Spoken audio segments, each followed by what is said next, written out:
Greetings to all of you in the name of our Lord and Savior Jesus Christ.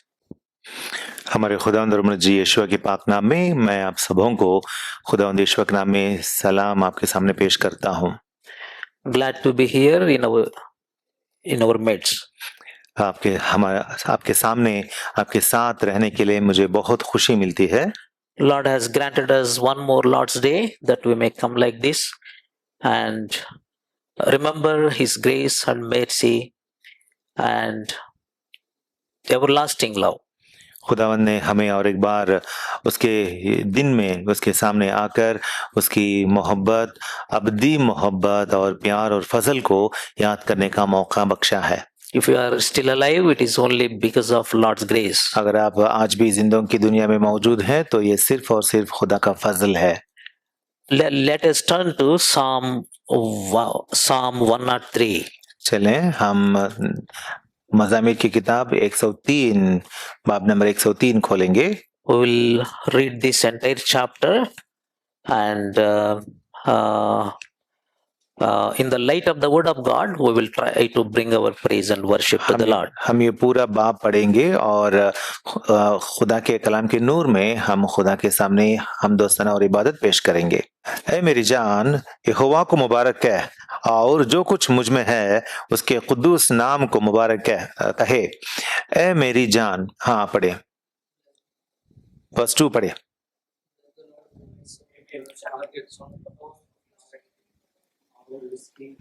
वो तेरी सारी बदकारी को बख्शता है, वो तुझे तमाम बीमारियों से शिफा देता है। वो तेरी जान हलाकत से बचाता है, वो तेरे सिर पर शफकत और रहमत का ताज पर रखता है। वो तुझे उम्र भर अच्छी अच्छी चीजों से आसूदा करता है, तू उकाब की मानिंद असर नाव जवान होता है। सब मजलूमों के लिए सदाकत और अदल के काम करता है। आयत नंबर 7, उसने अपनी राहें मोशे पर और अपने काम इसराइलियों पर जाहिर किए। The Lord is merciful and gracious to anger, plenteous in mercy. वो सदा झिड़कता ना रहेगा, वो हमेशा गजबनाक ना रहेगा। उसने हमारे गुनाहों के मुताबिक हमको बदला नहीं दिया, क्योंकि जिस कद्र आसमान जमीन से बुलंद है उसी कद्र उसकी शफकत उन पर है जो उससे डरते हैं। जैसे पूरा पश्चिम से दूर है, हमारी खताएं दूर करती है। जैसे बाप अपने बेटों पर तरस खाता है, वैसे ही यहोवा उन पर जो उससे डरते हैं तरस खाता है। For he knoweth our frame, he remembereth that we are dust. उसे याद है कि हम खाक हैं। इंसान की उम्र तो घास की मानिंद है, वो जंगली फूल की तरह खिलता है। हवा उस पर चली और वो नहीं और उसकी जगह उसे ना देखेगी। लेकिन यहोवा की शफकत उससे डरने वालों पर अज़ल से अबद तक है और उसकी सदाकत नस्ल दर नस्ल है, यानी उन पर जो उसे अमल करना याद रखते हैं। यहोवा ने अपना तख्त आसमान पर कायम किया है और उसकी सल्तनत सब पर मुसल्लत है। यहोवा के फरिश्तों इसको मुबारक कहो, तुम जो जोर में बढ़कर और उसके कमाल की आवाज सुन करते हो। यहोवा के लश्करों, सब उसको मुबारक कहो, तुम जो उसके खादिम हो और उसकी मर्जी बजा लाते हो। यहोवा की मखलूक़ात सब उसको मुबारक कहो, तुम जो उसके तसल्लुत के सब मकामों में हो। मेरी जान तो यहोवा की मुबारक है। May the living Lord help us to understand the scriptures that we have read now. हमारे पाक खुदा जो है, जो कुदूस है, वो इस कलाम पर अपनी बरकतें भेजे जो हमने अभी पढ़ी है। Let us look unto the Lord for Lord's grace and help in prayer. दुआ में हम खुदा की मदद मांगने के लिए हम दुआ करेंगे। Our loving and heavenly Father, in the name of our Lord and Savior Jesus Christ, we thank the Lord for one more Lord's Day, the blessed day wherein we can gather like this and bring our praise and worship unto the heavenly throne. है हमारे आसमानी बाप, हमारे प्यारे बाप, और एक खुदावंद के दिन को लेकर हम शुक्र अदा करते हैं जिस दिन में हम सब इस तरह इकट्ठा हो सकते हैं और हम सब मिलकर आपके सामने, आपके आसमानी तख्त के सामने इबादत और हमदो सना बजा ला सकते हैं। According to John 4:24, Lord, you are the God who is seeking the true worshippers. खुदावन हम जानते हैं कि यूहन्ना की किताब 4:24 के मुताबिक आप इस कदर का खुदा है, इस तरह का खुदा है जो इंसानों में सच्चे आबिदों के तलाश में है। Thank you, Lord, for you have chosen us. खुदावन आपने हमें चुना है, इसका हम आपका शुक्र अदा करते हैं। Thank you, Lord, for you have kept us in the group of the people who can praise thee and worship thee and serve thee. इतना ही नहीं बल्कि खुदावन आपने हमें इस तरह के लोगों के बीच में आपने हमें रखा जो आपकी हमदो सना कर सकते हैं, आपकी इबादत कर सकते हैं। Thank you, Lord, for new year by the grace that you have granted unto us. हमारी जिंदगियों में आपके रहम के मुताबिक और एक नए साल को भी आपने हमें बख्शा, शुक्र अदा करते हैं। And Lord, we also thank thee for the church at Jehovah Shammah here, Lord, and you have been leading all these years. खुदावंद इतने सालों में से आप हमारे साथ रहते हुए हो शमा इक्लेसिया को यहाँ एक शहादत की तरह खड़ा रखे हैं, शुक्र अदा करते हैं। And we also thank thee particularly for our dear brothers, Sri Either brother and also Samuel brother and also Lord others who are working as co-workers. और खुदावंद यहाँ पे जो भी भाई लोग हैं, बहन लोग हैं जो मिलकर खुदा का काम करते हैं, यहाँ पे उन लोगों को लेकर शुक्र अदा करते हैं। Lord, we pray that we may bless us this day once again with thy word and that we may bring acceptable praise unto the heavenly throne. खुदावंद आज शाम को हम आपके सामने और एक बार आके झुकते हैं और दरख्वास्त करते हैं कि आपके लिए जो इबादत हम पेश करेंगे वो आपके सामने मकबूल ठहरे। We pray, Lord, particularly for those who are logged in via Zoom or any online connectivity. Lord, we pray that you may bless them as well. खुदावन जो भी जूम में हमारे साथ शामिल हैं या ऑनलाइन कनेक्टिविटी के साथ हमारे साथ जुड़े हुए हैं, उन सबों को लेकर हम आपका शुक्र अदा करते हैं। We pray with thanksgiving in the name of our Lord and Savior Jesus Christ. हमारे खुदावंद और मसीह यीशु के पाक नाम से दुआ मांगते हैं, सुनकर कबूल फरमाएं। Amen. आमीन।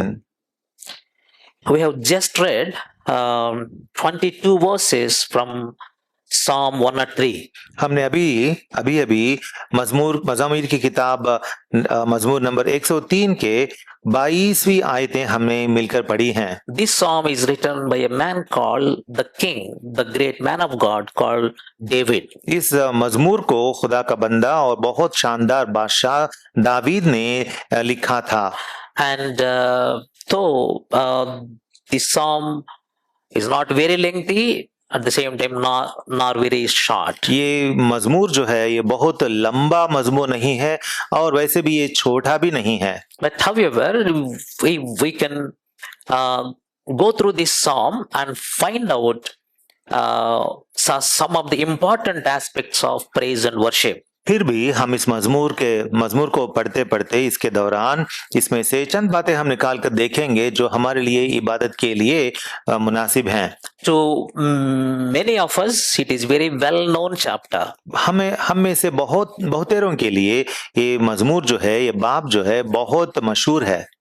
So in this chapter, actually the psalmist is making a public proclamation about praising the Lord. यहाँ पे इस मजमूर में मज़ामिर नवीस या मजमूर नवीस दावीद बादशाह जो हैं, ये खुदा की तमजीद करने के लिए सबों को मद्दू करके ऐलान करता है। Starting from verse 1 to verse 22, you will be able to identify, he is able to say to four group of people about praising the Lord, are inspiring them to praise the Lord. यहाँ पे आयत number 1 से लेकर 22वीं आयत तक हम देखते हैं कि ये मजमूर नवीस दावीद जो है ये 4 गिरोह के लोगों को ये मद्दू करता है कि वो खुदा की इबादत करें।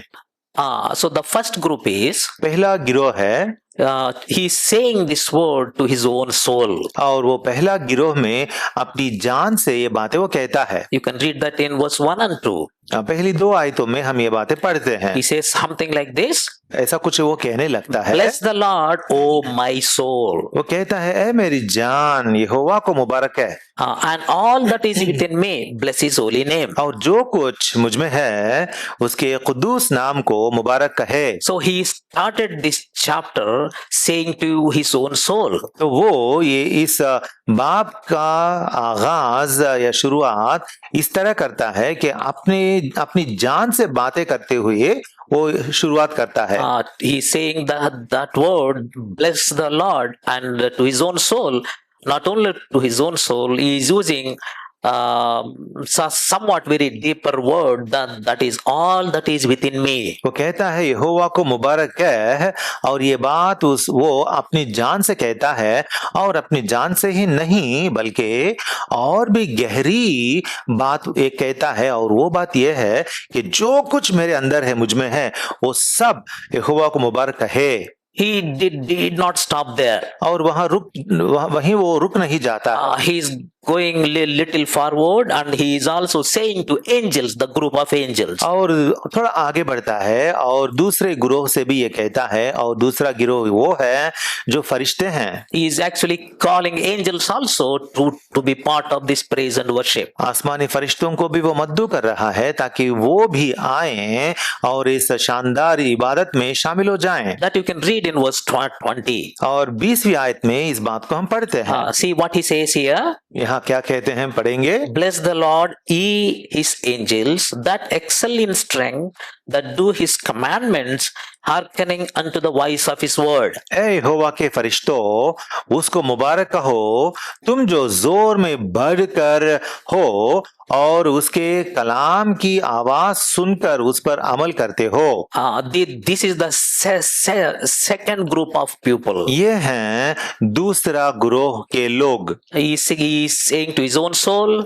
पहली बात तो यह है कि वो अपनी जान से कहता है। He is also saying to the group of angels. और दूसरी बात यह है कि वो फरिश्तों से भी कहता है। There he did not stop. वो वहीं रुक नहीं जाता। Now he is going further. वो और थोड़ा आगे बढ़ता है। Then he is saying in verse 21, bless ye the Lord, all ye hosts, ye ministers of his. और थोड़ा आगे बढ़कर वो 21वीं आयत में कहता है, ए यहोवा के लश्करों, सब उसको मुबारक कहो। Here the third group is the Lord's workers or the ministers of the Lord. और यहाँ तीसरा गिरोह के लोग ये हैं जो खुदावंद के लश्कर या उनके खादिम लोग हैं। And he is going to the fourth group. और उसके बाद चौथे गिरोह के बारे में बोलता है। What is the fourth group here? चौथा गिरोह क्या है यहाँ पे? He says, bless the Lord, all his works in all places of his dominion. Verse 22. यहाँ पे आयत नंबर 22 में कहता है, यहोवा की मखलूकात सब उसको मुबारक कहो। So to all these four groups of people, he is saying one word, that is bless the Lord. तो इन चार गिरोह के लोगों से ये कहता है कि यहोवा की तमजीद करो या उसकी इबादत करो। He is saying his own soul. वो पहले अपनी जान से वो कहता है। He is saying to angels. और उसके बाद आसमानी फरिश्तों से कहता है। He is saying to Lord's workers or ministers of the Lord. उसके बाद खुदावंद के खादिमों से वो कहता है। He is also saying to the creation according to last verse. और आखिरी आयत के मुताबिक वो सारी मखलूकात को भी वो कहता है। So the same word is very important in his view, and that's the reason he is able to tell to all the entire creature. और इस तरीके से हम देखते हैं कि वो लफ्ज जो है मुबारक कहो, उसके लिए ये लफ्ज बहुत अहमियत रखता है और इसीलिए सब पूरी कायनात को मद्दू करता है कि वो सब आएं और उसकी इबादत करके मुबारक कहें। But now let us turn our attention to how he is able to bring his praise and worship. लेकिन अब हम जरा देखेंगे, गौर फरमाएंगे कि वो अपनी इबादत किस तरीके से वो लाना चाहता है, What is his experience? उसका तजुर्बा क्या है। Actually, the praise and worship, it must be out of their own experience. जब भी एक इबादत पेश किया जाता है तो आबिद अपनी इबादत अपने तजुर्बे के मुताबिक उसको पेश करना चाहिए। Here in this chapter, यहाँ पे इस बाब में he has his own experience, and based on that, in the light of that, he is able to bring his praise and worship. उसके सामने उसका तजुर्बा है और अपने तजुर्बे के मुताबिक वो अपनी इबादत वो पेश करता है। So here we are able to see he is giving 7 titles to the Lord. तो यहाँ पे हम देखते हैं कि वो उसके खुदा को, यहोवा को 7 टाइटल्स या लक़ब देता है। And every title is our experience. और हर एक टाइटल जो है वो हमारा तजुर्बा है। That was the experience of David, the man of God. खुदा का बंदा दावीद का भी यही तजुर्बा था। And now it can be even our experience. और ये हमारा भी तजुर्बा हो सकता है। In the light of such word of God, we can also bring our praise and worship. खुदा के नूर के, खुदा के कलाम के इस नूर में हम भी उसकी इबादत पेश कर सकते हैं। Now let us see how and what was his worship. तो अब हम देखेंगे तो उसकी इबादत क्या रही थी। Let us turn to Psalm 103 and verse 3. मज़ामीर की किताब चैप्टर 103 और आयत नंबर 3 हम देखेंगे। Who forgiveth all thine iniquities, who healeth all thy diseases. वो तेरी सारी बदकारी को बख्शता है, वो तुझे तमाम बीमारियों से शिफा देता है। Please take a note. He is trying to give the title for the Lord, like he who forgiveth all the iniquities. यहाँ पे खुदावन को, यहोवा को वो एक टाइटल देता है, लक़ब देता है कि वो सारी बदकारी को बख्शने वाला खुदा है। What is the title here? यहाँ पे ये टाइटल या लक़ब क्या है? The Lord is forgiver. खुदा हमारा जो है वो मुआफी बख्शने वाला है। The word of God says we all have sinned and come short of the glory of God. खुदा का कलाम हमें ये बताता है कि हम सबों ने गुनाह किया और खुदा के जलाल से महरूम हो चुके हैं। But we need forgiveness of God. लेकिन खुदा की मुआफी हम सबों को चाहिए। Who can forgive us? हमें कौन मुआफ कर सकता है? According to this verse, इस आयत के मुताबिक it is the Lord who forgives our iniquities. हमारे गुनाहों को मुआफ करने वाला सिर्फ और सिर्फ खुदा है। So the first title, David is identifying the Lord as the forgiver. तो इस वास्ते दावीद पहले ही अपने खुदा को गुनाहों का बख्शने वाला करके याद फरमाता है। And the second title what he is giving, और दूसरा लक़ब जो है, he also says in the same verse, इसी आयत में वो कहता है, who healeth all thy diseases. वो तुझे तमाम बीमारियों से शिफा देता है। So the Lord is not only a forgiver, he is also a healer. तो खुदा जो है वो सिर्फ गुनाहों को मुआफ करने वाला, बख्शने वाला ही नहीं, बल्कि वो शिफा बख्शने वाला भी है। So the second title what he is trying to give to the Lord is my healer. तो दूसरा लक़ब जो वो खुदा को देना चाहता है वो लक़ब ये है कि वो मेरा शाफी है। The Lord is our healer. खुदा हमारा शाफी है। When the people of Israel, when they were coming out of the land of Egypt, जब इस्राएली लोग मिस्रईम से बाहर निकल कर आ रहे थे, the Lord promised them, यहोवा खुदा ने उनसे वादा किया था, I am the Lord that healeth thee. तुम लोगों को शिफा बख्शने वाला खुदा मैं हूँ। Lord wanted to manifest himself as their healer. खुदा हमेशा चाहता था कि उनकी जिंदगियों में उनके लिए वो शाफी है। So by this we can understand David, the man of God, is trying to find out the Lord with very prominent and meaningful titles. तो इन बातों के जिक्र में जो हम यहाँ पढ़ रहे हैं, इसमें हमें ये पता चलता है कि दावीद अपने खुदा को सही मायने से जानकर सही लक़ब से उसे जानने लगता है।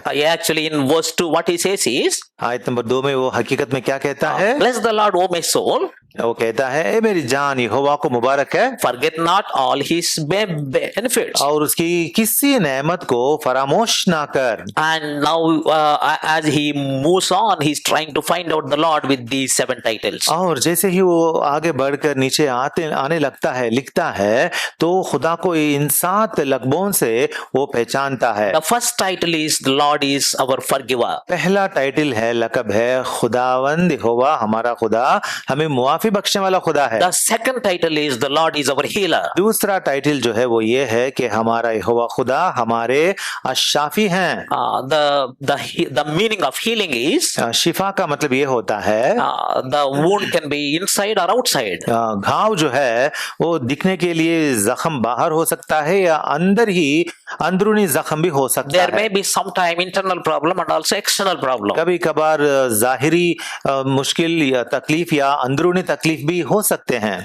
Whatever it is, और वो कुछ भी हो, जो भी no हो, matter what the disease is, वो बीमारी किसी भी तरह की बीमारी क्यों ना हो, Lord is our healer who can heal our spiritual problems at the same time even physical diseases. खुदा हमारा जो है वो हमारे जिस्मानी और रूहानी तकलीफों को भी, बीमारियों को भी शिफा बख्शने वाला खुदा है। So how we are getting this healing? और ये शिफा हमें किस तरह मिलती है? The word of God says, खुदा का कलाम फरमाता है, the book of Isaiah chapter 53 verse 5 says, by his stripes we are healed. Asia की किताब चैप्टर नंबर 53 और आयत नंबर 5 में लिखा हुआ है कि हम उसकी मार खाने से हमें शिफा मिली है। He was smitten of God. वो खुदा से वो मारा गया। He had borne our griefs and carried our sorrows. हमारी बदकिरदारी और हमारे गम को उसने उठा लिया। And according to verse 5, by his stripes we are healed. और आयत नंबर 5 के मुताबिक उसके मार खाने से हम शिफा पाए। The Lord Jesus Christ has been crucified on the cross that we may be healed. हमारे खुदावंद यीशु सलीब पर मसलूब व मकतूल हुए ताकि हम शिफा पाएं। Through the work of the cross, through the blood of Jesus, our sins are forgiven. हमारे खुदावंद यीशु के सलीबी काम से और खुदावंद यीशु के सलीबी काम में जो नजात हमें दी गई है उससे हमें नजात मिली है। David, the man of God, is able to identify this. इन बातों को दावीद बादशाह पहचान चुके हैं। So he is saying to his own soul, और इस वास्ते वो अपनी जान से कहता है, bless the Lord, O my soul. ए मेरी जान यहोवा को मुबारक है। Forget not any of the benefits. और जो कुछ उसने किया है उन सारी नेमतों को फरामोश ना कर। Call out every benefit. और एक नेमत को याद And कर। then praise and worship the Lord. याद करते हुए उसकी सिताइश और हमद कर। Focusedly, you just go and praise the Lord, taking every point, taking every benefit. और वो कहता है कि हर एक नेमत को तू अपने सामने ला और एक नेमत को याद करते हुए उसकी सिताइश करते जा। And what he says is, Lord is your forgiver. और वो कहता है, याद रख खुदावंद यहोवा तुझे मुआफी बख्शने वाला है। Oh my soul, Lord is your healer. ए मेरी जान यहोवा तेरा शाफी है। And now he is coming to the third title. और अब ये तीसरा लक़ब आप बताने लगते हैं। According to verse 4, आयत नंबर 4 के मुताबिक, he says, who redeemeth thy life from destruction. वो तेरी जान हलाकत से बचाता है। What is the meaning of it? इसका मतलब क्या है? He's able to identify the Lord as his redeemer. वो अपने खुदा को अपने नजात दहिंदा करके या मखलसी देने वाला करके वो याद कर रहा है। We all know how the people of Israel have been redeemed by the Lord from the land of Egypt. हम जानते हैं कि सारे इस्राएली लोगों को खुदा ने इस मिस्रईम से किस तरह खलासी देकर निकाला। With his mighty hand, Lord has brought them out of the land of Egypt. अपने बहुत ताकतवर जोरावर हाथ से खुदा ने इस्राएली को मिस्र से बाहर निकाला। So in the same way, the Lord is even our redeemer. Lord has pulled us out of this world. इसी तरीके से हमारा खुदा यहोवा हमारा भी नजात दहिंदा है और उसने हमें इस दुनिया से निकाल लिया है। It was experience of David. ये दावीद का तजरिबा है। It was experience of the people of Israel. ये इसराइलियों का तजरिबा है। And it is now even our experience. और ये आज हमारा भी तजरिबा बना So है। the third title is Lord is our redeemer. तो तीसरा लक़ब ये है कि खुदा हमारा मखलसी बख्शने वाला है। And he is coming to the fourth title in the same verse. और इसी आयत में वो चौथा लक़ब जो है वो पेश करता He है। also says like this, who crowneth thee with loving kindness and tender mercies. वो तेरे सिर पर शफकत और रहमत का ताज रखता है। So the fourth title, what he is trying to give, और चौथा लकब जो है वो ये है, the Lord who crowns me. मेरा खुदा जो मुझे ताजपोश करता है। That is the fourth title he's trying to find the Lord. ये चौथा लकब है जिससे वो अपने खुदा की तलाश कर रहा है। So the Lord Jesus Christ had to wear also certain type of crown, but it is not a glorious crown on the cross. हम जानते हैं कि हमारे खुदा यीशुआ हमें बचाने वास्ते और किसी तरह का दूसरे तरह का ताज उन्होंने पहना था, वो इतना शानदार ताज तो नहीं था। It was a crown of thorns. वो तो कांटों का ताज था।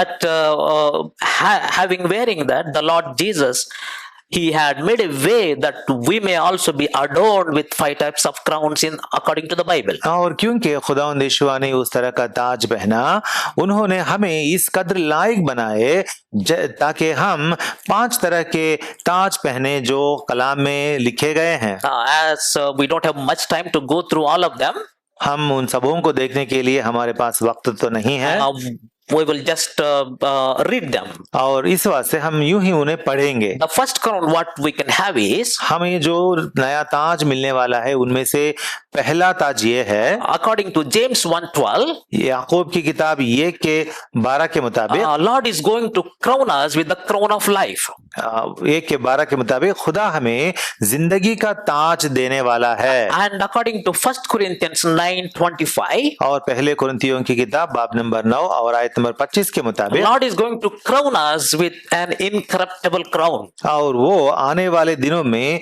लाजवाल या ना मुरझने वाला सहरा या ताज पहनाएंगे। And 2 Timothy chapter 4 verse 8, और दूसरा तिमोथी चैप्टर 4 और आयत नंबर 8 के मुताबिक, there we see that the Lord is going to crown us with the crown of righteousness. वहां पे हम देखते हैं कि हमारे खुदा यीशुआ हमें रास्तबाजी का ताज पहनाने वाले हैं। And according to 1 Peter chapter 5 verse 4, और इतना ही नहीं बल्कि पहला पत्रस चैप्टर 5 और आयत नंबर 4 के मुताबिक, the Lord, our Lord is going to crown us with the crown of glory.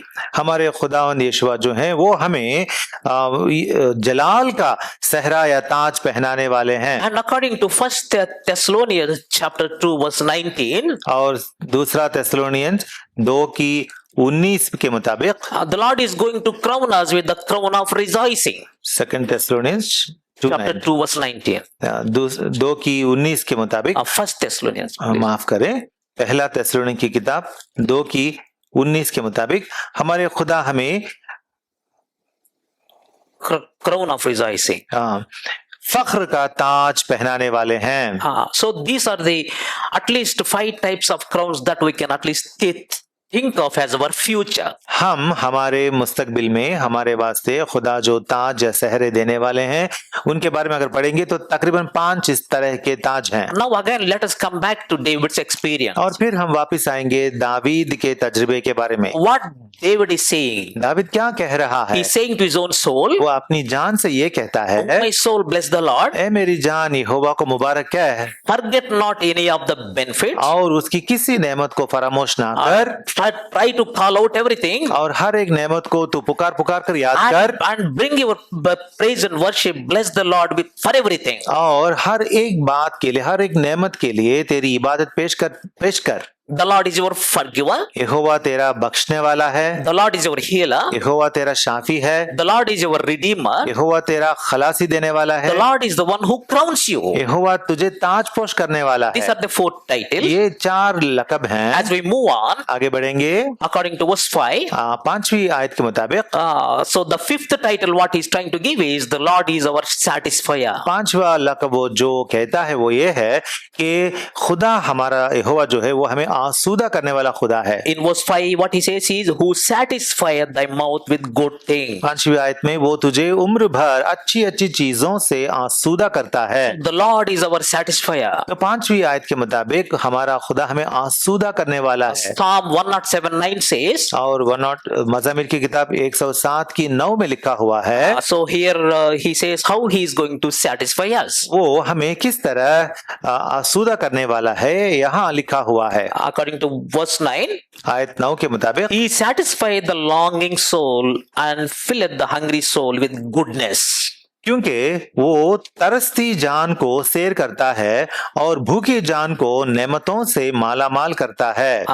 So we are longing souls. हम आरजू रखने वाली या तरसने वाली रूहें हैं। We are hungry souls. हम भूखे रहने वाले लोग हैं। Who can satisfy us? हमें कौन आसूदा कर सकता है? What can satisfy us? हमें किस चीज या क्या चीज आसूदा कर सकती है? There are many people in the world इस दुनिया में तो बहुत सारे लोग हैं, with so much of money, उनके पास बहुत दौलत है in a very esteemed condition, और बहुत आला दर्जे में रहते हैं, and but however they are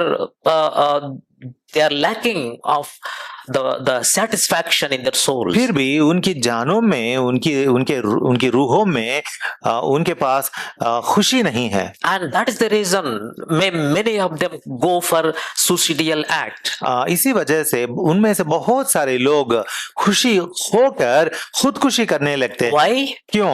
Because they are not able to identify somebody who can fill their soul. क्योंकि उनको मिला नहीं था वो शख्स जो उनकी जान में जो खोखलापन है उसे भरे। Their soul is longing for something. उनकी जान किसी चीज की तलाश में है। Their soul is so hungry. उनकी जान बहुत भूखी है। So much of void inside. उनके अंदर खोखलापन है। And they end up their lives as well. इस वास्ते वो लोग अपनी जान गवा बैठते हैं, खो बैठते हैं। You don't need to do that. आप लोगों को तो ऐसा करने की जरूरत नहीं है। You have a hope for the life. क्योंकि आपकी जिंदगी को लेकर आपके सामने एक उम्मीद है। Why? क्या है Because वो? the Lord is the one who can satisfy your soul. क्योंकि आपकी जानों को, आपकी रूहों को तसल्ली बख्शकर आसूदा करने वाला No वो matter आपके what- पास है। No matter what the problem you have. आपके सामने जो भी तकलीफ या मुश्किल सामने क्यों ना But it आए, has been guaranteed in the Bible that the Lord will satisfy you. लेकिन खुदाबंद ने अपने कलाम में आपको यकीन दिलाया है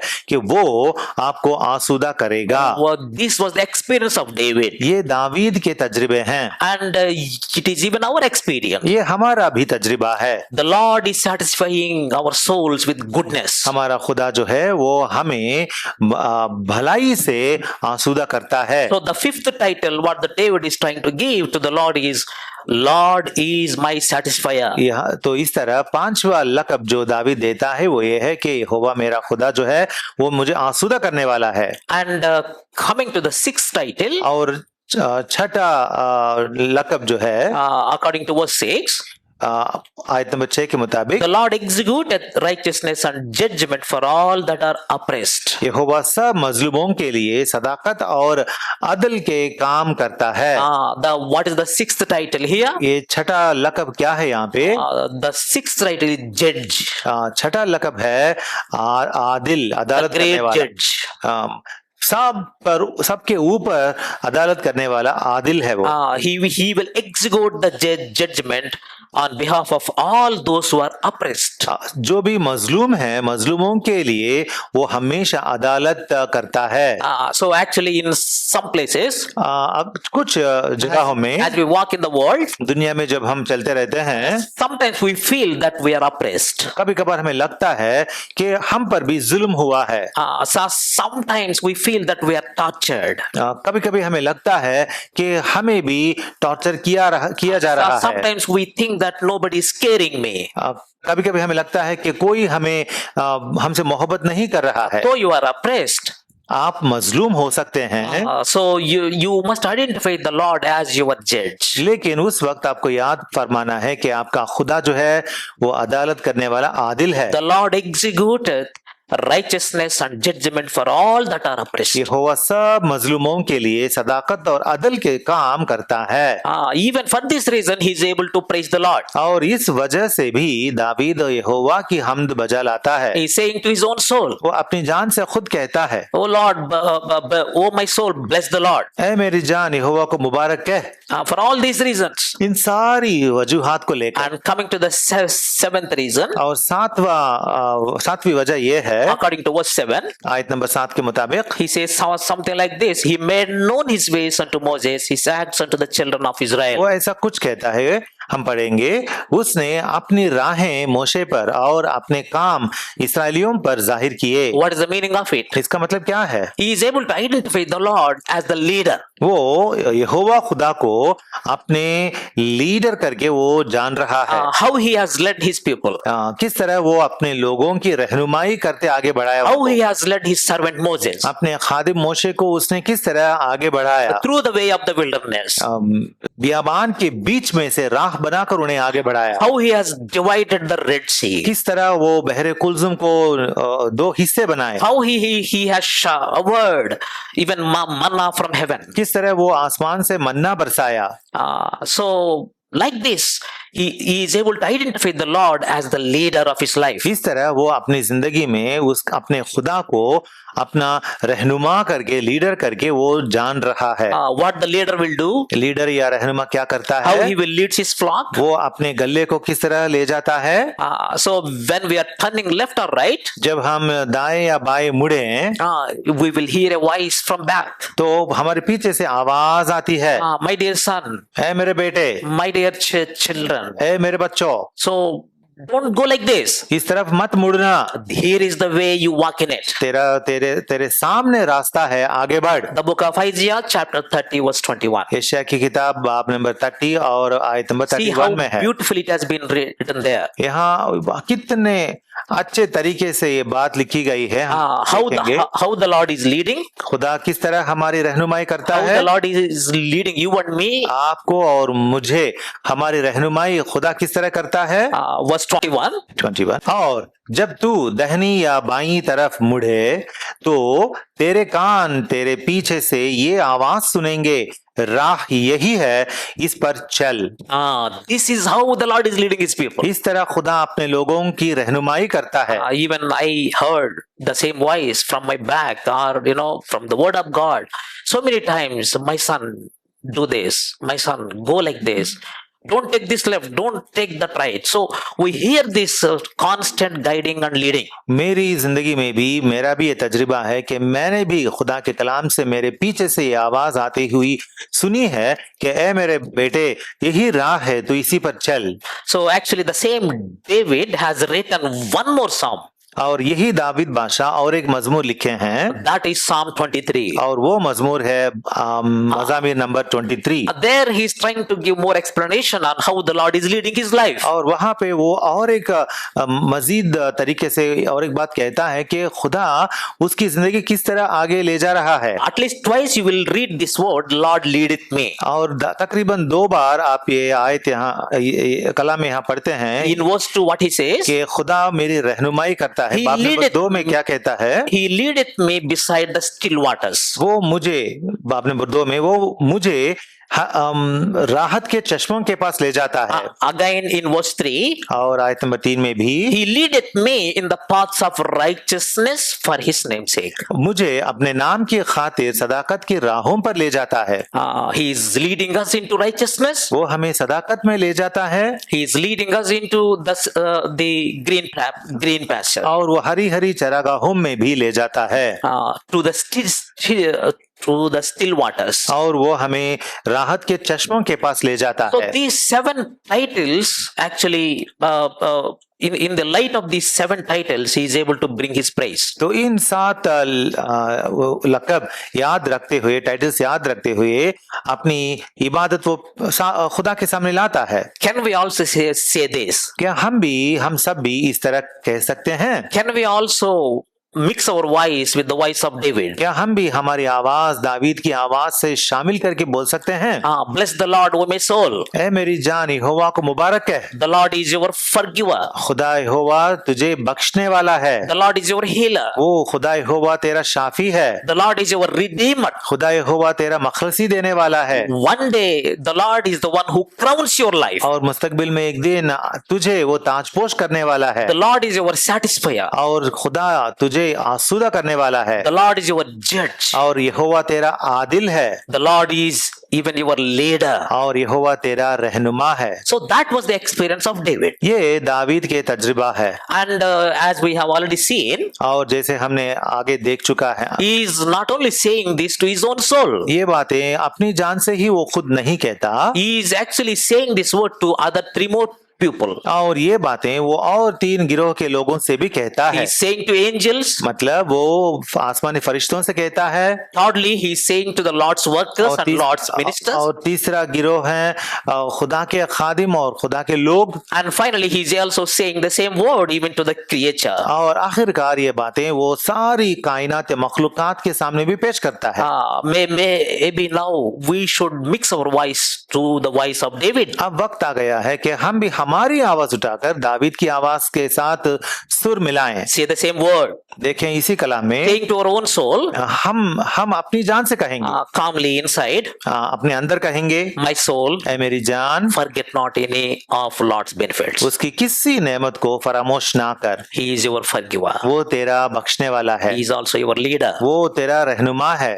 And when you move on in the same chapter, और इसी बाब में अगर आगे बढ़ेंगे, it's a very quickly I would like to show the characteristics of Lord's mercy according to David, and in 3 highlighted titles. 3 titles में खुदा की रहमत किस तरह दावीद अपने तजुर्बे में लाता है हम देखेंगे। So please read verse 8. आयत नंबर 8 पढ़ें। The Lord is merciful and gracious, slow to anger and plenteous in mercy. यहोवा रहीम और करीम है, कहर करने में धीमा और शफकत में Ghani. So from verse 8 to until verse 17 you will find he is speaking about the mercy of God. 8 से लेकर 17वीं आयतों तक वो खुदा की रहमत के बारे में बात करता है। But very surprising thing is, और यहाँ चौंकाने वाली बात यह है कि he is also giving a titles, 3 titles to the mercy of God here. खुदा के रहम को वो 3 टाइटल्स देने लगता है। The first title what he is trying to give, वो पहला टाइटल क्या है जो वो देता है? this mercy is called plenteous mercy. इस रहम को कसरत का रहम करके कह सकते हैं। That's what you read in verse 8. आयत नंबर 8 में वो आप वहां पढ़ेंगे। Plenteous in mercy. यहोवा रहीम और करीम है। And he is trying to give explanation in verse 9 and 10. What is the meaning of plenteous mercy? और 8वीं, 9वीं और 10वीं आयतों में इस शफकत में गनी जो खुदा है उसकी गनीमत, शफकत की गनीमत का जिक्र करता है। What are the characteristics of plenteous mercy? खुदा की शफकत जो गनीमत की है उसका कैरेक्टरिस्टिक्स क्या है? The first characteristic here. उसका पहला कैरेक्टरिस्टिक है। There are so many, but just to make us understand, we can read verse 10. बहुत सारे हैं लेकिन समझने के लिए आयत नंबर 10 में एक पढ़ेंगे। He hath not dealt with us after our sins, nor rewarded us according to our iniquities. उसने हमारे गुनाहों के मुवाफिक हमसे सलूक नहीं किया और हमारी बदकारियों के मुताबिक हमको बदला नहीं दिया। And verse 9 says, और आयत नंबर 9 कहती है, he will not always chide. वो सदा झिड़कता ना रहेगा। Neither will he keep his anger forever. वो हमेशा गजबनाक ना रहेगा। Because he is merciful and gracious. क्योंकि वो रहीम और करीम है। He's plenteous. This is called plenteous mercy. इसी को कहा जाता है शफकत की गनीमत। And second thing, और दूसरी बात, he is also giving a new title to the mercy. खुदा की रहमत को लेकर वो एक लक़ब देता है। He is calling this as a great mercy. इसे वो बड़ी रहमत करके कहता That है। you can read in verse 11. आयत नंबर 11 में वो पढ़ सकते हैं। For as the heaven is high above the earth, so great is his mercy toward them that fear him. क्योंकि जिस कद्र आसमान जमीन से बुलंद है उसी कद्र उसकी शफकत उन पर है जो उससे डरते हैं। Great mercy. अजीम रहमत। And what is the meaning of great mercy here? यहाँ पे अजीम रहमत या शफकत का मतलब क्या है? Verse 12 and 13 says, 12 और 13 आयतों में लिखा हुआ है, As far as the east is from the west, so far hath he removed our transgressions from us. जैसे पूरब पश्चिम से दूर है वैसे ही उसने हमारी खताएं हमसे दूर कर दी। Not only that, इतना ही नहीं, like as a father pitieth his child, he is going to pity us. जैसे बाप अपने बेटों पर तरस खाता है वैसे ही यहोवा हम पर भी तरस खाता है। He is remembering us as we are dust. हम सिर्फ खाक हैं करके खुदा याद फरमाता है। He is also remembering our days as grass. वो हमारे दिन जो हैं वो सिर्फ घास की तरह करके याद करता है। We are just like a flower of the field. हम तो मैदान या खेत के फूल के मानिंद हैं। The wind passes over it and it will just fade away. और सिर्फ हवा के झोंके से वो मुरझा जाता है। But Lord is showing his great mercy. लेकिन यहोवा अपनी बड़ी शफकत हम पर नाजिल कर रहा है। First of all, what I have seen? पहली बात हमने क्या देखा? Lord's mercy is plenteous. खुदा की शफकत जो है वो कसरत से है। Secondly, दूसरी बात, Lord's mercy is great mercy. खुदा की शफकत जो है वो बहुत अजीम है। There is also third title और तीसरा लक़ब है in the same chapter. इसी आयत में, According to verse 17, आयत नंबर 17 में, the Lord's mercy is everlasting mercy. यहोवा की शफकत हमेशा अबद तक रहेगी। Please read verse 17. लेकिन यहोवा की शफकत उससे डरने वालों पर अज़ल से अबद तक और उसकी सदाकत नस्ल दर नस्ल है। So what is the meaning of everlasting? अबद से अज़ल तक का मतलब क्या है? What are the benefits in the everlasting mercy? अज़ल से अबद तक रहने वाली शफकत में जो खूबियां हैं वो क्या हैं? To understand that we need to read verse 18. और उसको समझने के लिए आयत नंबर 18 को पढ़ना है। What he says here? यहाँ पे वो क्या कहता है? Such as keep his covenant. यानी उसके अहद पर कायम रहने वालों को। Our Lord is the Lord who makes covenant with us. हमारा खुदा जो है वो हमसे अहद करने वाला खुदा है। That covenant will not be broken. और वो अहद जो है वो कभी टूटता नहीं है। No situation will break it. कोई भी हालत, किसी भी हालत में वो टूटता नहीं है। The system of the world can never break it. दुनिया का सिस्टम जो है वो उसे तोड़ नहीं सकता। Satan cannot force it or break it. सातान जो है वो उसे तोड़ नहीं सकता। Oh, this is called eternal covenant with you and me. इसी को कहा जाता है कि अबदी अहद जो आपसे और मुझसे खुदा ने किया है। Having all these things, ये सब कुछ हमारे साथ है। it is very much reasonable for David to bring his praise and worship, saying this word, bless the Lord, O my soul. और इसी वास्ते इन सारी बातों को समझकर दावीद ने कहा अपनी जान से कि मेरी जान तू यहोवा को मुबारक है। So if this is our experience, ये अगर हमारा भी तजुर्बा है, let us also bring our praise and worship. तो हम भी हमारे खुदा की इबादत कलाम के मुताबिक लाएंगे। We have seen 7 titles given to the Lord. हमारे खुदा के लिए तकरीबन 7 लक़ब दिए गए हैं यहाँ We have पे। also seen 3 major characteristics of mercy of the Lord. इतना ही नहीं बल्कि हमारे खुदा के 3 कैरेक्टरिस्टिक्स हमने देखे हैं उसकी शफकत को लेकर। David is saying to his own soul, David अपनी जान से कहता है, David is saying the word called bless the Lord to even the group of angels. David आसमानी फरिश्तों के गिरोह से भी ये यहोवा को मुबारक कहो करके कहता है। He also saying the same word to Lord's workers. और खुदा के खादिमों के सामने भी वो यही बातें कहता है। And he is extending his calling to the entire creature. और ये बुलावा जो है सारी मखलूकात में वो देता है। May the Lord help us. खुदा उसकी इबादत करने में हमारी मदद फरमाए।